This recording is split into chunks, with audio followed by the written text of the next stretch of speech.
Midori has been on a roll, spreading different information about future Sega games and even Nintendo. But that doesn't mean she's finished feeding us with good Persona insider news, such as the cancelled Persona game casually dropping the placeholder logo of Persona 6, a bunch of adorable fancy fanarts, and the most shocking info yet, Monopoly inspired Persona 6? The board game? How did this friendship-ending game become the inspiration for Persona 6? Surprisingly, there's a lot of reasons. But before that, if you're excited for Persona 6, then like this video and join Otaku Define for more Persona content.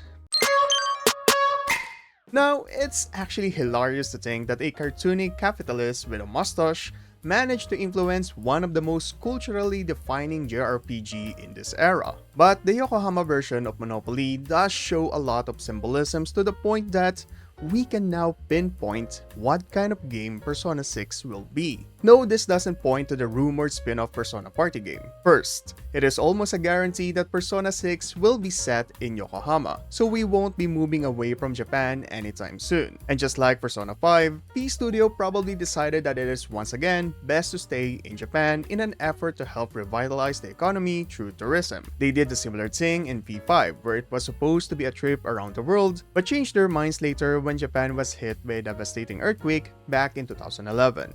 So, they chose to promote the beauty of Tokyo, boosting its economy. Persona 6 underwent the same treatment, starting its development in 2019.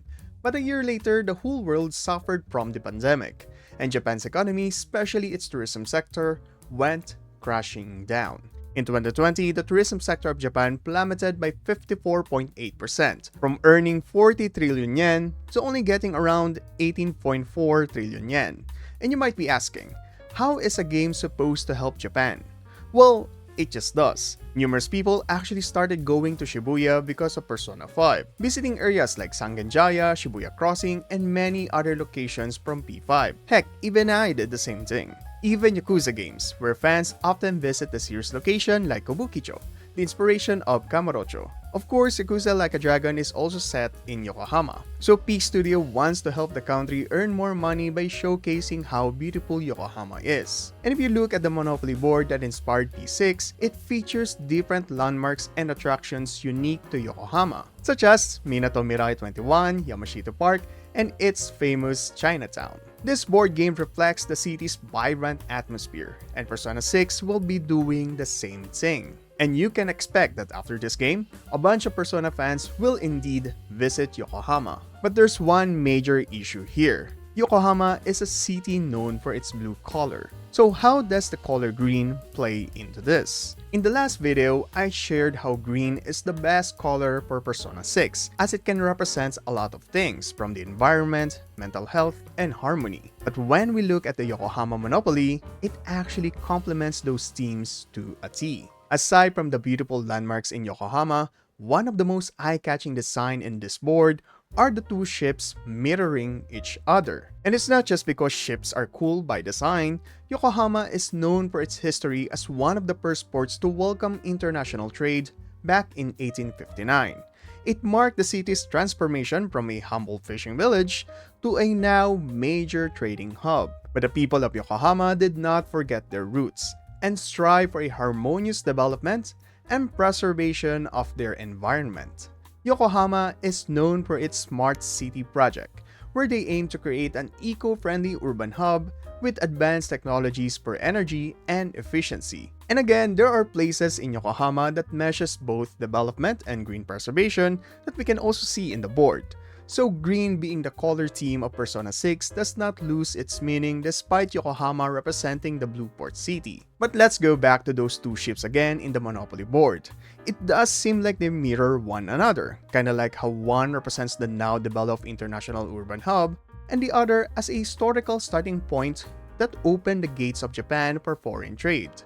This is a key inspiration for Persona 6. As Midori has said, Edge is the internal name for P6. No, not the wrestler who just broke his leg, but the edge refers to a number of things. It can be taken in a figurative sense like being on edge. Maybe characters here are suffering from anxiety. It might be Yui or having the competitive edge, advantage over the other. Seeing as Yokohama as a major urban hub, is superior than other cities in terms of economical power. But the best one is the physical edge, as it refers to the geographical border, and Yokohama, being a port city, is literally located at the edge of the Tokyo Bay. And this border can also be taken metaphorically, as it is the boundary between two things. Again, looking at the two ships that mirror each other, there's the sea, the edge where the two ships meet. It tells about the harmony between two things that greatly differ from one another, and we know that philosophy as yin and yang, which is another thing that Midori confirmed as Persona 6 ongoing theme. Two ships imitating one another, two different ideologies reflecting each other, two eras meeting on the edge. If you noticed by now, I kept on insisting on the word mirroring and its similar connotations. My theory, Persona 6 will be involving mirrors this time around to summon their persona, or even when going to the Shadow World, Metaverse, or its Tartarus version. Mirrors also play a huge part in the Jungian psychology, the whole basis of the power system in the Persona series. It's amazing how the simple Monopoly board tells so much about what kind of game Persona 6 will be. Do you agree so far with my observations, or am I overthinking this? Let me know your own theories. It's been so long since the last time I posted a video, and it's because I've been so busy with a lot of things that actually I was wasting my time playing Honkai Star Rail. I mean, I can't believe I ignored this game for 1 year since I'm not really into gacha games, but wow, I'm actually impressed by it. And I'm trying to save some Stellar Jades for Firefly. Speaking of gacha games, Persona 5X is Atlus' most ambitious attempt in gacha gaming, and I think it has a lot of potential like Star Rail.